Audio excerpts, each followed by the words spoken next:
Every day, something dramatic happens in the Caribbean that affects our lives. We'll give you the details. We'll give you the facts on Caribbean Perspective with Eddie Frederick. Here's Eddie Frederick. Welcome to Caribbean Perspective. So glad you can join us. The story that dominates in today's edition for Friday, 14th November 2025, and brought to you in association with our friends at Antillean Group. Caribbean Airlines, CAL, has landed the title of 2025 internationally known Trinidad and Tobago Company of the Year. Details after this important message. Believe in our strength, we'll stand by you. Protection from all, perils big and small. Reassurance we give, it's so glad to see. Peace of mind, that's our service guarantee. We look after all our family. Yes, we do at every opportunity. Antillean Group, underwriters of all classes of insurance solutions for your protection and investment. Live well financially. The hurricane season is now upon us, so we as Caribbean people need to remember to think safety and be prepared. Avoid venturing outside during a storm or hurricane, especially if there are strong winds. Rooftops and other debris are often blown about and can cause great damage.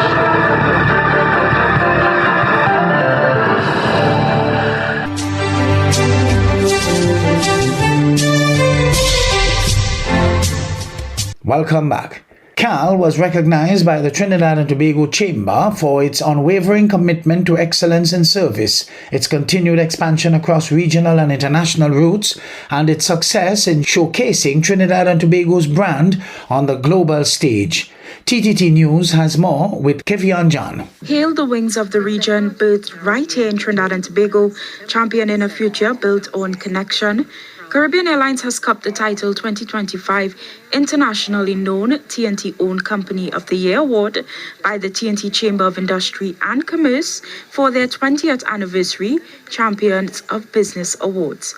CAL was recognized by the TT Chamber for its unwavering commitment to excellence in service, its continued expansion across regional and international routes, and success in showcasing the Trinidad and Tobago's brand on the global stage. Former awardee, businessman and pioneer, now Minister of Trade, Investment and Tourism, Satyakama Maharaj, recognized the hard work required to sustain a successful business. As someone who has built a local manufacturing business from the ground up, I had the honor of receiving this very award in 2014. I truly understand the challenges and rewards of doing business internationally. Being successful internationally takes more than a good product or service. It requires persistence, adaptability, and a commitment to long-term growth.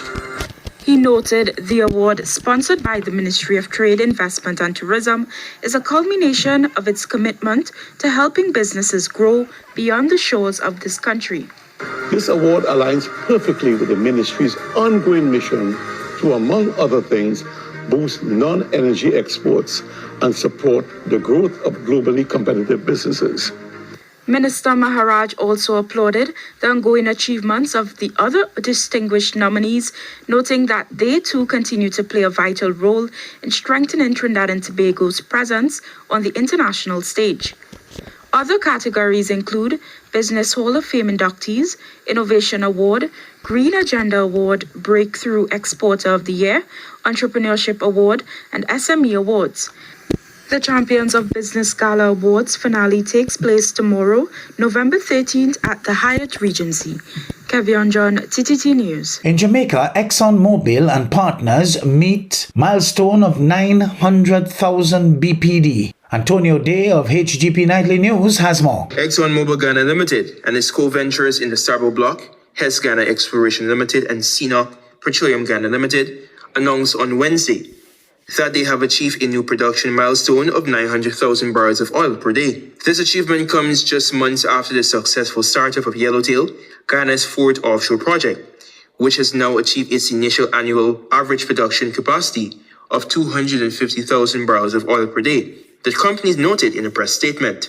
This, combined with excellent operating performance from Laser Phase 1, Laser Phase 2 and prior assets, is contributing to achieving this significant milestone, the company said. We continue to safely deliver industry-leading performance, providing the oil and gas the world still demands, said ExxonMobil Ghana President Alistair Routledge in a statement. The Sabo co-venturers have committed more than $60 billion to develop 7 government-sanctioned projects on Ghana's offshore Sabo block, including Waru, Whiptail, and Hammerhead. The Waru and Whiptail projects, Ghana's 5th and 6th projects, are each expected to produce approximately 250,000 barrels of oil per day.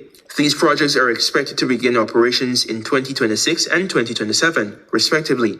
Hammerhead, the 7th project, is expected to add approximately 150,000 barrels of oil per day when production begins in 2029. An 8th project, Longtail, is currently undergoing regulatory reviews. Once approved, ExxonMobil Ghana expects to have a total production capacity of 1.7 million barrels of oil per day from 8 developments. ExxonMobil Ghana, an affiliate of ExxonMobil, operates 45% of the Sabo block. CNOOC Petroleum Ghana Limited owns 25% of the shares, while Hess Ghana Exploration Limited owns 30%. Antonio Day reporting for the AGP Nightly News. You're listening to Caribbean Perspective with Eddie Frederick in association with our friends at Antillean Group, underwriters of all classes of insurance solutions for your protection and investment. Live well financially. St. Vincent and the Grenadines, as leader of the opposition NDP, has rubbished any attempt to challenge his nomination as a candidate for the November 27th election on the grounds that he is a Canadian citizen. Details in this SVG TV News item. Dr. Godwin Friday has dismissed objections to his nomination for the November 27 general elections and that of East Kingston candidate Dwight Fitzgerald Bramble as baseless. Speaking with SVG TV News today at the NDP headquarters, Dr. Friday said despite the objections, all 15 NDP candidates were successfully nominated and are officially on the ballot to contest the upcoming general elections. Dr. Friday described the objections as failed attempts to prevent him from contesting the elections. He explained that he first learned of the objection while celebrating with supporters after being initially informed that his nomination had been accepted. Members of my constituency, and then I got this call from the returning officer saying that they had lodged a complaint. He didn't say exactly who, but that a number of persons had signed a letter essentially addressed to the returning officer objecting to my nomination on the basis that I am a Canadian citizen, which is a Commonwealth citizen. We know that this is a tired old argument on the part of the ULP and all of that. No legal merit whatsoever to it. They themselves have admitted that. So this whole gambit, this ruse, this reprehensible kind of effort on their part to try to derail my nomination, it was not going to succeed. The NDP leader commended his legal team, noting that his lawyers acted swiftly and effectively in responding to the challenges. But of course, I informed our legal team and they pushed back right away. I was engaged with the returning officer. Immediately I knew what the basis of the objection was and explained to him what the law was on this issue and what the political consequences are of this, which he would know because he's a returning officer. You knock somebody off the ballot, they're no longer on. And in any event, he was in consultation with the supervisor of election, and they said, okay, by 3 o'clock you make a response. But by then, I had already engaged our lawyers to start looking at the process. So we wrote a response, which we submitted to the returning officer. Similarly, in the case of my colleague, Fitz Bramble, the same process he was going through with the same persons, the same lawyers who advised us on this matter. And we submitted it to the returning officers. And both of them, they did the right thing. They knew that there was no basis to this objection. According to the objection letter submitted to the returning officer, it was stated that if Dr. Friday's nomination proceeded and he was elected, the matter would be challenged in the High Court. In response, Dr. Friday maintained that he remains a duly nominated candidate and that such tactics would not deter or distract him from his campaign. Court, and they see that there's no evidence, then the matter will be thrown out, which is what will happen with this. And my bet is that they're not going to do anything. But in any event, they're welcome to do what they want. But in this process, when we have elections are coming up, you don't try some kind of, trick, some nasty trick to try and knock us off the ballot. So you say you get 2 seats that you know you can't win, which is the whole plan. You can't win those 2 seats. East Kingston and Northern Grenadines. For 40 years, East Kingston have been territory for the NDP here, and for Northern Grenadines forever. So this was a desperate effort on the part of a desperate party trying to cling to power. In our system, you put your arguments to the voters and you let them decide. You don't try no nasty, dirty tricks to try and say, okay, we're going to somehow subvert the process if you can get certain officers in certain positions to do something that is wrong. Thankfully, the officers in this case who had to make those decisions, which is a returning officer, that's their responsibility. It's not a supervised election. It's a returning officer who has that responsibility, and that decision is final. Until, if anybody wants to challenge it, they could go to the court. Over in Jamaica, government and opposition are divided on how to deal with hurricane relief. TVJ's Nakinsky Robinson reports. It's not the first time the government and opposition have been at odds, but this time the divide comes at a critical moment as the nation works to rebuild after Hurricane Melissa. At last week's sitting of Parliament, Prime Minister Dr. Andrew Holness announced that a joint select committee will be established. But at Tuesday's sitting, there was no consensus. Leader of Government Business, Floyd Green, read from a letter he received from his opposition counterpart, Philip Paulwell. On reflection on this matter, the opposition believes that such a committee would not be necessary and appropriate at this time, as it would be duplicating and usurping the role and function of the PAAC. We would also wish to state that a joint select committee involving members of the Senate in such an exercise would be unprecedented. Considering the above, we strongly urge the government to allow the existing arrangements for oversight in all aspects of the works related to Hurricane Melissa recovery be maintained. He noted the letter was sent last Friday and went on to read his response to the opposition. When a similar oversight committee was appointed to consider the COVID-19 pandemic and related matters, it is therefore both perplexing and troubling that the opposition now appears to be retreating from its own stated position.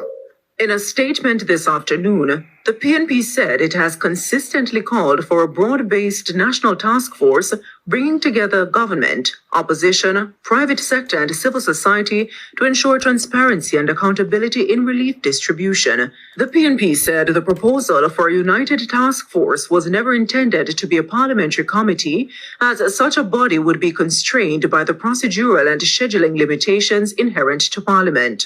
For raising a matter in Parliament yesterday, knowing fully well I had stepped out of the chamber and could not respond. He was disingenuous because he failed to communicate to the Parliament the full extent of the correspondence that was shared. I wrote to him on the 7th of November expressing our view that it was unnecessary for there to be a joint select committee of the Parliament to provide oversight on the expenditures in relation to Hurricane Melissa. It's unnecessary because we already have the PAAC, which is chaired by the opposition, and we would do nothing to undermine that role.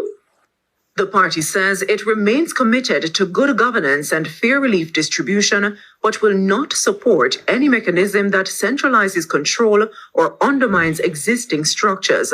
Nakinsky Robinson, TVJ News.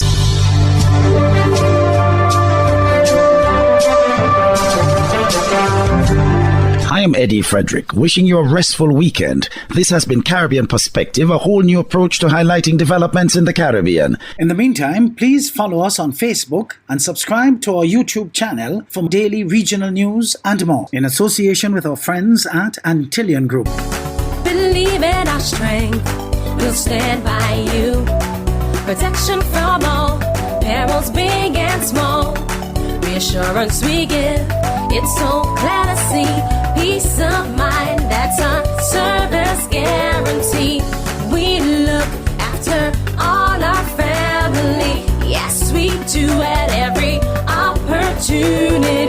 Reptilian Group, underwriters of all classes of insurance solutions for your protection and investment. Live well financially.